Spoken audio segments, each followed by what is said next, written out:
Welcome to Recycled Idaho, where two recycling industry veterans, Brett Eckhart and Nick Snyder, explore Idaho businesses and organizations that are putting in the work to keep Idaho environmentally and economically viable at the same time. Take a listen to how these entrepreneurs, business owners, and operators are making things happen in the great state of Idaho. In this podcast episode, Nick and I sit down with Joe Cheatham, the owner of North Verde Auto Salvage. A 20-plus year veteran of the auto salvage industry, Nick and I get to pick Joe's brain on everything auto salvage and more. Enjoy. All right, we are here with another episode of Recycled Idaho. We're sitting here with Joe Cheatham, owner of North Verde Auto Salvage. How you doing, Joe? Doing great. So let's just get into it real quick, Joe. How old are you? No, we were just talking about our radio preferences, right? And kind of, you said you listen to Bob and Tom still in the mornings. Yep, every morning. You listen to it at the shop, or because like you live for the record, you live in Oregon. Yeah, in Ontario, Oregon. So, and you live probably pretty close to your facility. Yeah, about 4 or 5 miles away. So, I listen to them in the morning on my way to work, or when I have to go haul cars, I listen to them on the radio when I'm hauling cars. I haul cars usually on Fridays and Mondays or Tuesdays. So, I always usually listen to the whole show then because I got an hour in the truck. Those guys are funny, man. Like I said, I grew up listening with my dad.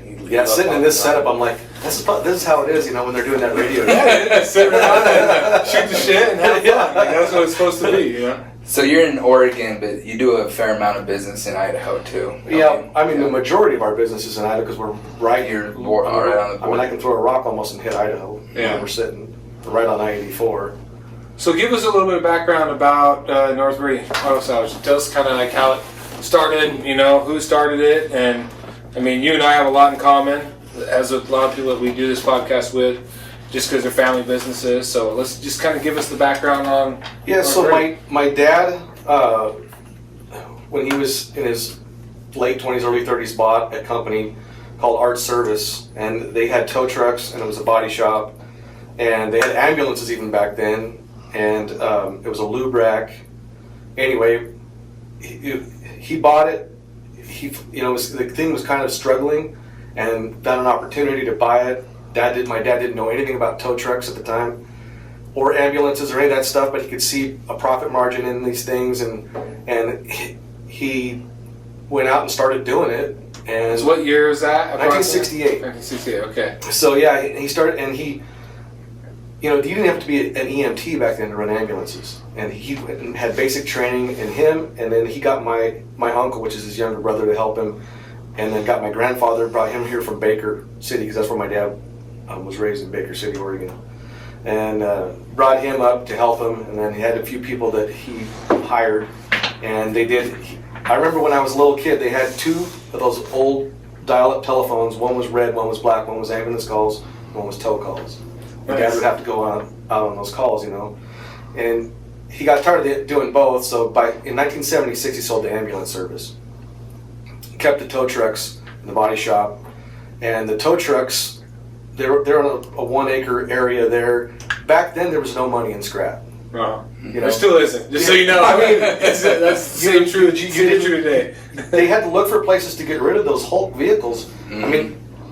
They were doing odd things with them, building things out of, doing whatever they could. Yeah. People put them to dam up their ditches and stuff in the farm fields and things like that. You used to have to rip the seats out and rip the cloth off the seats before they ever had the auto shredder. Yes. And so you had to really get it down to basically bare iron. And so, towing these cars in the impounds that nobody would pick up or whatever, they became a liability. So Dad started selling parts off of them. Yeah. Mm-hmm. And he found out, well, hey, look, there's no money and there's no way to get rid of them. I'll just try and sell parts off of them. And so he found some old Hollander books and had a guy that was a tow truck driver at the time that knew about how to do this stuff. And they started cataloging this stuff, shelving some of the better motors and things like that, and doing compression tests on the motors, and then selling motors and transmissions out the side of the tow yard there. Is that at the current facility that's at now? No. This was in Ontario. Right on the main street in Ontario. Okay. Yeah. And so that went on till the early 80s, and then they kind of outgrew it because this used parts was kind of getting okay. Yeah. So Dad wanted to expand the salvage yard, so he found a place where our current yard is now, down at the end of North Verde Drive. That's what we call it, North Verde Auto Salvage. Yeah. And found a 5-acre place down there that was zoned for it, because you had to get the correct zoning and stuff. So he bought that in 82, 81, 82-ish. They built the building and stuff and got the name established in late 82, and then they opened the doors in spring of 83. And it was just the 5 acres and like 200 cars for years and years, and his tow truck driver and a couple other guys ran it. And it was kind of a side deal to the body shop and the towing service for years. And then I worked for my dad I went to college.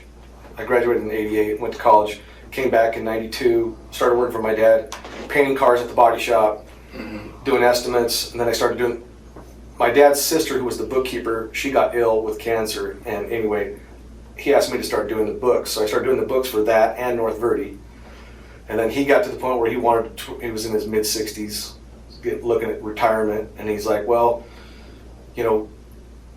the salvage yard down there, there's a lot of potential there. Are you interested in it? And I'd never really worked down there. It was a little scary to me, but I'm like, well, he goes, I'll give you a great deal on it, and I'm not going to make you do anything up front. And so I could see the opportunity, so I started working down there.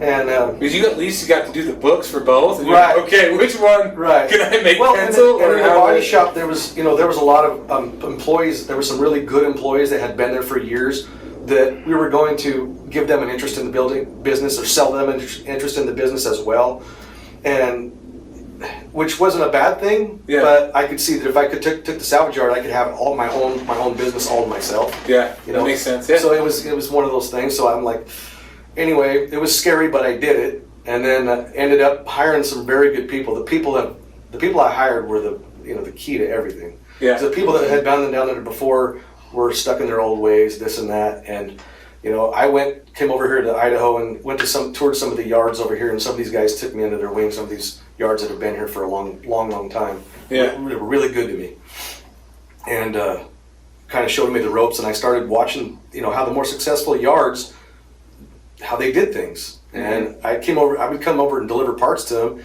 and then tour around and then ask a lot of questions. And then I would go back and start implementing those things at my own yard. That was the beginning days of computers, when it was a black screen with green numbers on it is all you had. You didn't have Windows and all that stuff. It was DOS, and it was pretty primitive. We had dot matrix printers, and and in those days, I'm trying to explain it to people, but in those days you really had to know your cars and your parts, because there was no system. You're like, oh, I need a part. Here's all the interchangeable. Here you can run out this car, this. It kind of gives you a lot more information. Yes, you did. You had to know, and when we first got the computers, it helped a lot, but you still had to have more knowledge. But right before we installed the computers in the late '90s, because I started working down there in '98 and I took over in '99. We still had the old Hollander books. They're books about this thick, and they will tell you interchange, but you also have to, it's not like boom, boom, boom, push a button. Yeah. I need an engine for a '95 Chevy pickup, and you hit one button, it tells you everything that fits that. That's the way it is nowadays. It wasn't like that. You had to have way more knowledge. That's what was scary to me, because I'd grown up in the body business. I wasn't a mechanic. I wasn't in the mechanical. I didn't know the mechanical parts. Yeah. And luckily I hired good people that did know those things, that helped me a lot along the way. So and two of them are still there to this day.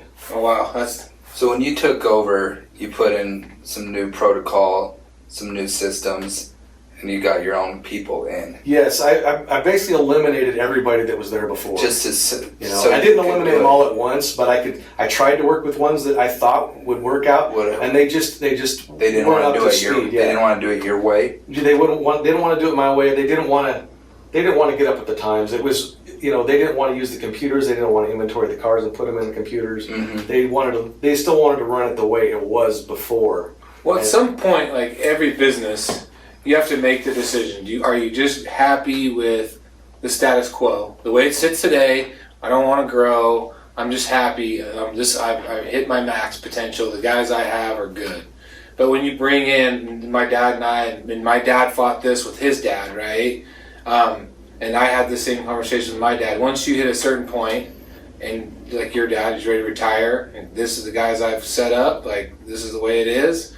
If you want to grow it, then go find the people that want to work for you, that want to see your vision, because your vision is different than your dad's vision. Absolutely, yes. And I think that's like a big thing that is so important. If you want to grow a business, my dad always said, "Oh, you want to put a yard here, here, here?" He goes, "That's great.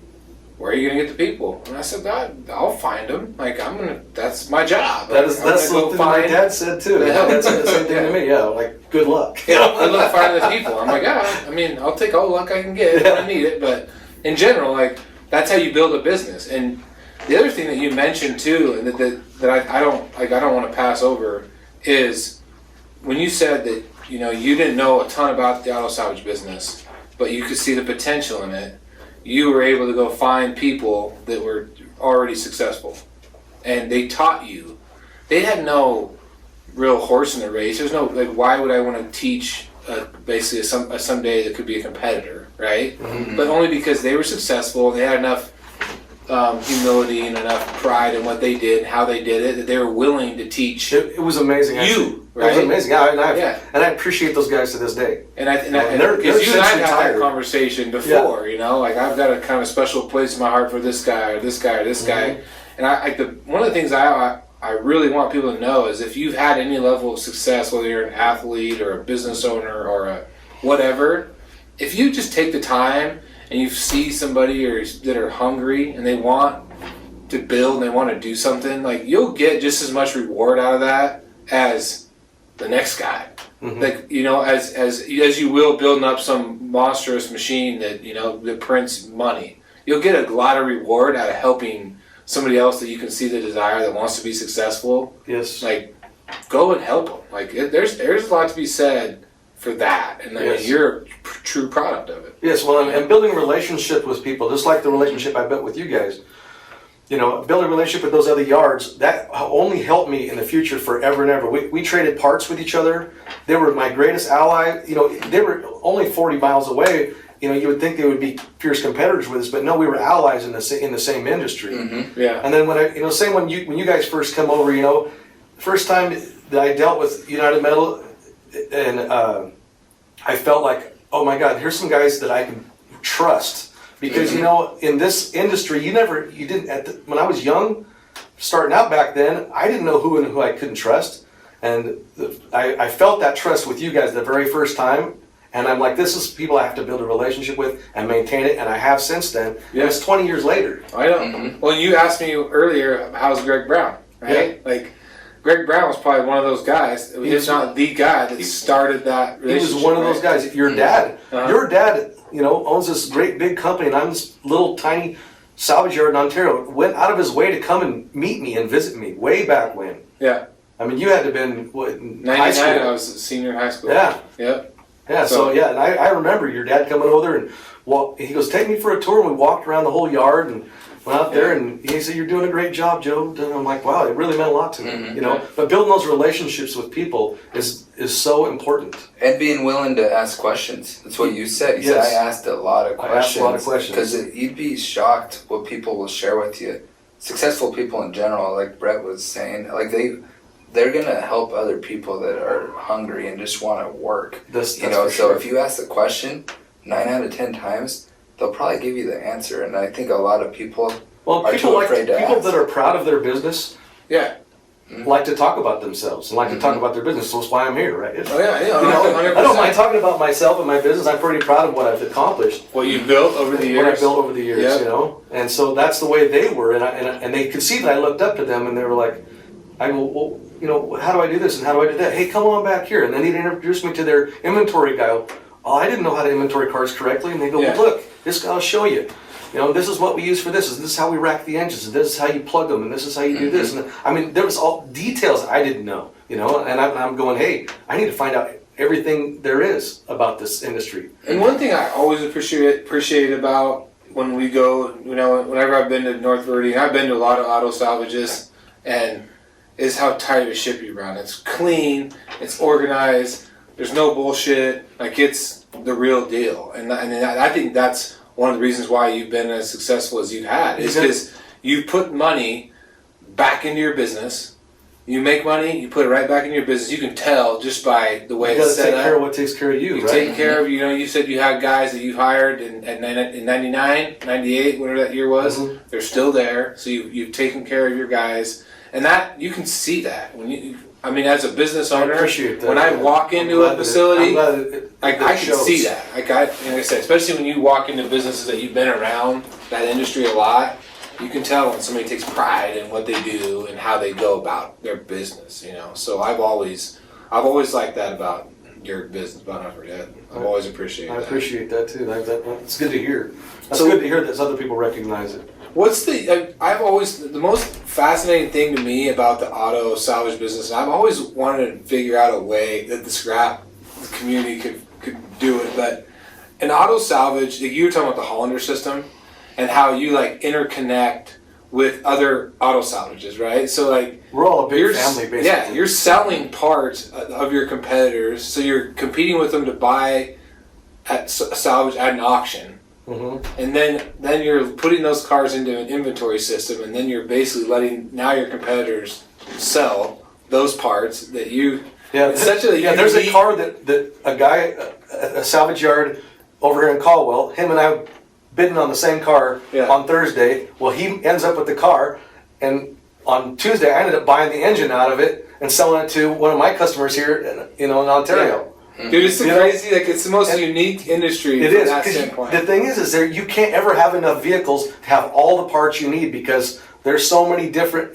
This guy is going to need this part off of this car. This guy, you couldn't have it all. Yeah. It's not like buying like if you're selling people that do podcasts, microphones. You're going to sell a lot of these to a lot. But with a vehicle, every vehicle has. Yeah, the frame, the base, every year's different. In a year you might have 7 different engines in one vehicle in a year. And did it have an automatic transmission behind it? Did it a standard? So all the little details, you can't ever have enough. So you have to cooperate with all the other yards in the country to fulfill your customers' needs. So you're competing for getting all the right vehicles that are in the most demand, and that will part out in a okay amount of time so you can make a profit on them, and at the same time trying to keep maintain all your customers and your customer base to provide them with the correct parts for whatever their need, whatever their demand is. Do you ship parts all throughout the country? Yes. Okay, that's what I figured. Yeah, we ship stuff from little stuff in boxes that go all in UPS, and we put engines on pallets. We ship engines all over the country every day. Transmissions. We shipped a frame, a whole chassis, to Tacoma just a couple days ago. A complete pickup frame, even a takeoff pickup boxes, which we've shipped those, which are hard to ship. So in 20 years, from 99 to 21 years now. Yeah, 21 years. How has the industry changed? What's been the biggest changes that you've seen from when you first started? There's been good and bad changes. Good changes is technology has gotten way better, way faster. The dial-up internet was terrible that era. Mm-hmm. Yeah. So this fast internet has, it's been fantastic. Just the computer system itself, the inventory system, everything. We used to have a server that was huge like this. Oh yeah. Now we have a server that's like this big. And it does 100 times more than that one. Yes. Yeah. And the negative thing about the way the industry's changed, in my opinion, is some big corporations have gone into the auto salvage business and bought up a lot of the small mom and pop yards around the country, and it doesn't have the same feel anymore. So, some of my favorite yards that we used to deal with got gobbled up by this big corporation, and they're horrible to deal with. Their employees, they don't have that same feel. Their employees don't have the same feel for the customers don't have the same feel for them, and it's just a big number game, and they just don't care. They're missing their relationship. They're missing their relationship, and that personal relationship. We personally know almost all of our regular customers. We know their names. We know, and we like that relationship, and they like that, and they want to have confidence in going to someone and buying something that they know. Hey, I'm going to stand behind it. Hey, you need a little work on this here. Hey, can you give me a little bit better deal on this here? Yeah. This and that, and we work with people. Or hey, maybe that part failed. They know that, hey, it's okay, Verde sold it to us. They'll stand behind it. Well, you get this big corporation, and then, you have the same problem with them. They're saying, well, corporate policy says I have to do this. Corporate policy says I have to do it. And they stand behind their, they hide behind their corporate policy. These big corporations have there's no personality to them. Yeah. So where do you see that going? Because I was talking to somebody here just the other day who's got some self-serve facilities down in Salt Lake. Mm-hmm. He's got 3 of them down there, and he was kind of telling me that he sees those big corporations, that note's about to come due because the price of scrap's down, and their business model is not sustainable. Yeah. Without scrap, because they're trying to do it so production line oriented that without the high price of scrap, their business model is failing now. So if they lose their hold in the industry, it won't hurt my feelings a bit. I'd rather see all these small, independently owned yards go back up than have this big corporation. Do you see that happening? I mean, do you see the auto salvage? I see it's possible. Yeah. I see it's possible. But, or do you see those big ones just basically going like, kind of what they'll do is they'll say I've got 50 yards in XYZ geographic area and I can only financially support 30. I'm going to pick my bottom 20 performers and just be done with them. And will those ever be an auto salvage again? I don't know. Some won't ever be. For one reason is the ground that they're sitting on might be more valuable to use for something else. Yeah. And they couldn't get zoned again to be a salvage yard, which is a tough thing. You know that. Oh yeah, you're not. Yeah. I mean, you're not. So some are going to be gone forever for sure. You will not zone an auto salvage.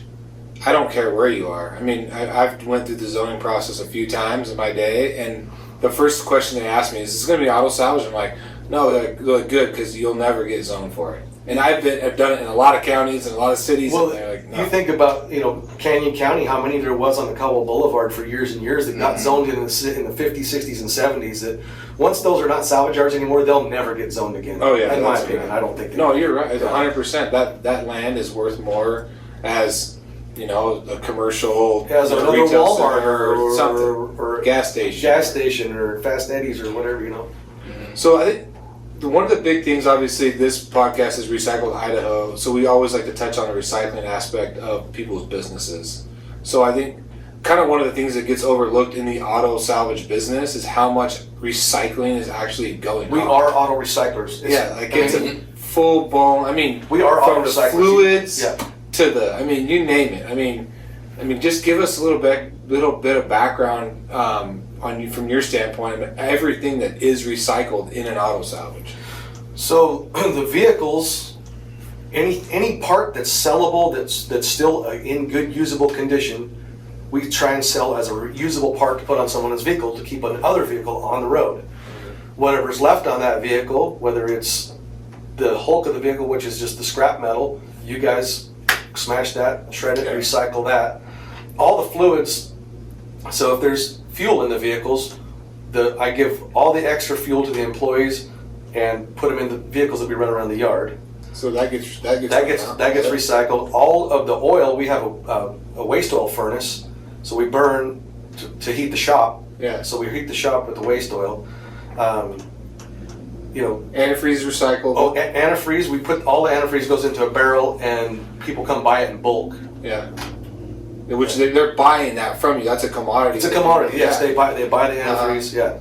So I mean, you have aluminum wheels, aluminum catalytic converters. I mean, the computers out of these newer cars. Yes, we sell a lot of those too. Those have pretty good value. Yeah. We don't sell them just for just necessarily for scrap or whatever, but we sell them also to be reused. And there's there's rebuilders also. So there's a lot of things we sell to rebuilders. So there's if you go to an O'Reilly's and they say, do you want to rebuild this or rebuild that? So there's cores. So we sell cores to rebuilder markets too. So they'll take them to wherever they do and remanufacture those and sell those as a remanufactured product through O'Reilly's or AutoZone or whatever, one of those places.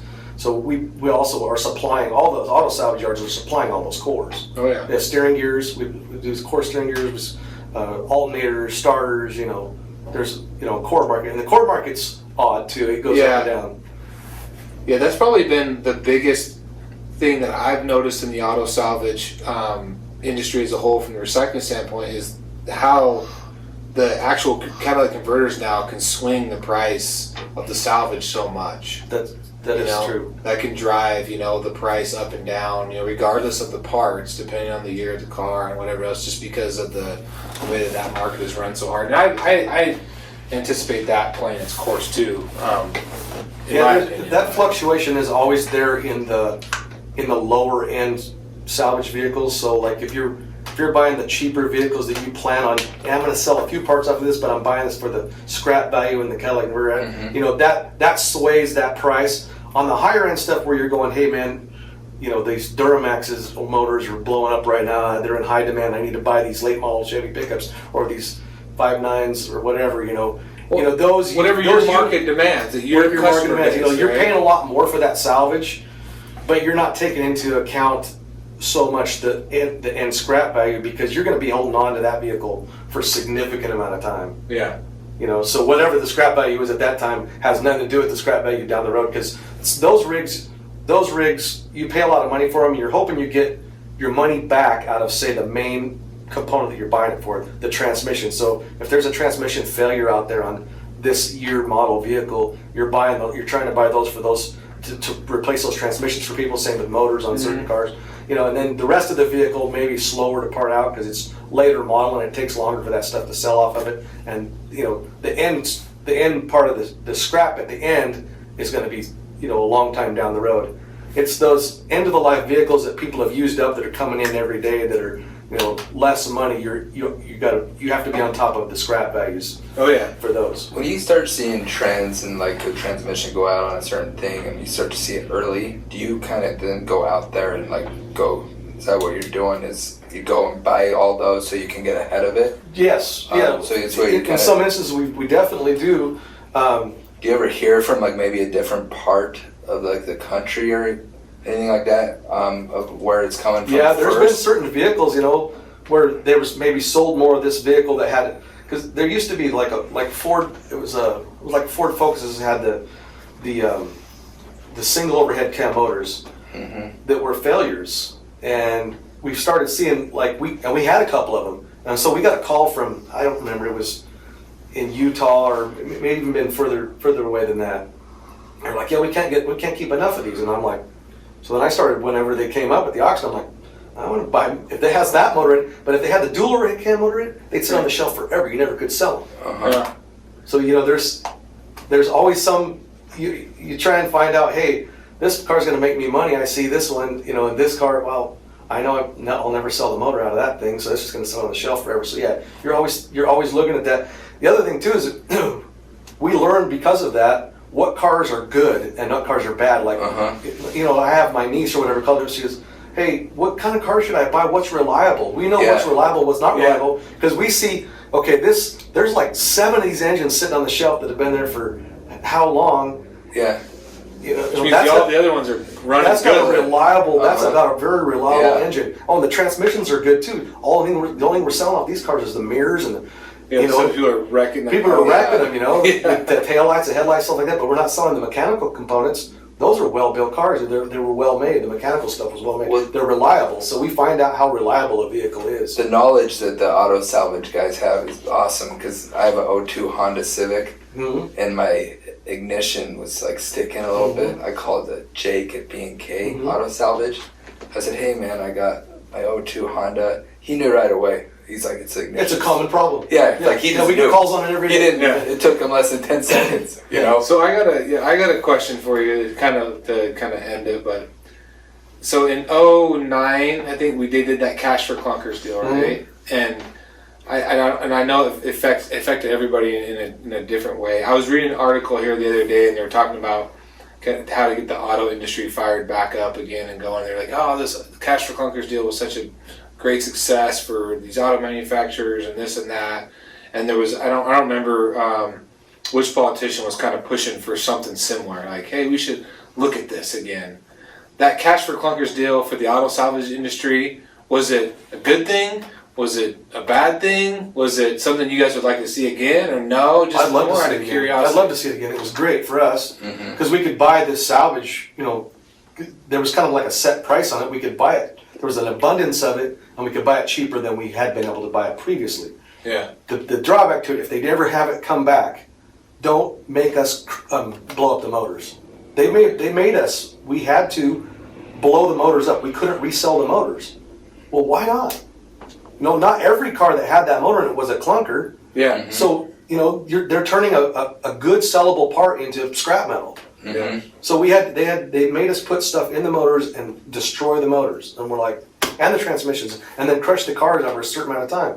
They should not do that. If they do it again, just let them live their end of life in the salvage yard and sell off of it, organically and naturally what they would have sold off of it anyway. Because the people that are fixing those cars up, they didn't have the money or the credit or the whatever else. If you gave them the $4,000 to buy a new car anyways, so you're almost taking away their opportunity to kind of still keep their car running, right? Yes. So like the people that might have been able to take the $4,000 cash for clunkers or $25,000, whatever that number was at the time, and go buy. Not everybody that owned one of those vehicles turned it in for cash for clunkers. Yeah, not everybody could afford it. There's still those vehicles on the road, so let's keep those guys on the road too. Exactly. I would understand. You sell it to a salvage yard, you guys can't put it back on the road. Yeah, I understand that. You have to dismantle it. You have to part it out. Yeah. I would agree to that, but to actually have to destroy the motors and transmissions. Is the thought process so people are forced to go buy new stuff? Is Yes. that the thought process behind that? Okay. So, one more question. So you have kids. Mm-hmm. Do you see your kids being following in your footsteps, or do you see them kind of doing their own thing? And either way, to each its own. Well, my oldest child is my only son, and he's in the wine industry, and I never did push him to work down there, and I wanted to diversify and do something different. So I sent him to college, and he became a winemaker, and he loves it. And if I needed him and had to have him come back and help me, I probably would. But he's doing fine, and that having something different besides being in the automotive business is really nice. Yeah. And something. I'm like, let's get something else going on in the family. And then I have 3 daughters, and for my daughters, my youngest daughter, it's a possibility. The other 2, they've already got other careers. So I don't foresee probably none of my kids are gonna take over my business. Okay. I wouldn't foresee that, but it's not off the table though. Yeah. The only reason I ask is people have asked me that question all the time. I'm like, I would like to see my sons do whatever they want to do. Yeah. Right? Like, I don't care. I don't have a horse in a race. Like, I enjoy it. It's always what I enjoy doing, and I enjoy every day of it. Some days are more challenging than others, but if they want to go make wine or do whatever I'm like, yeah, go get it done. Yeah. So, thank you, Joe. Well, thank you guys. Appreciate it, man. Really Thanks for taking the appreciate time, and good luck. I love your business. Thank you. All right. Thank you for listening to another episode of Recycled Idaho. And as we continue the journey across this great state, we look forward to bringing you more stories of people and organizations putting in the work to do the right thing.